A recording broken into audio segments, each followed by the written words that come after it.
It does feel like Soviet Russia. It does. We tap telephones, and the government wants more power to tap telephones. We have an army of informants providing information to the government. There are, by my estimation, perhaps 100,000 informants in the United States providing information to. There are 50 federal agencies gathering information. Every state police agency, thousands of county sheriffs and municipal police departments all have narcotics departments.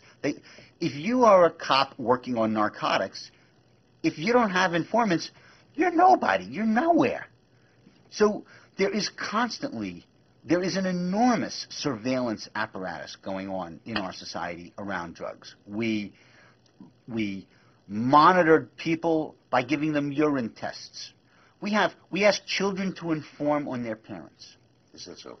The largest drug abuse prevention program in America is called DARE, D-A-R-E.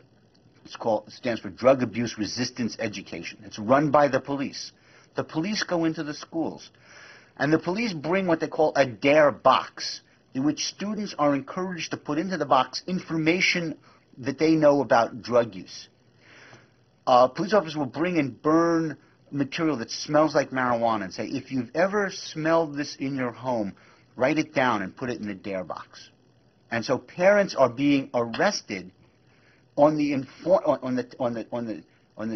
information provided by their children. It happens, you mean? It does happen. It just happened here in Washington. A top official in the U.S. Department of Energy and his wife, a lawyer, were arrested 3 or 4 weeks ago because their 16-year-old daughter went to the police. This kind of thing is happening. What happens to the child? The child gets taken away and put in a government protection. The man loses his job and the people are facing jail. This is a marijuana case. Well, I wish you a happy time in the foxhole. And I wish y'all good luck, too, on the airplane. I've never been on an airplane before. You will one day.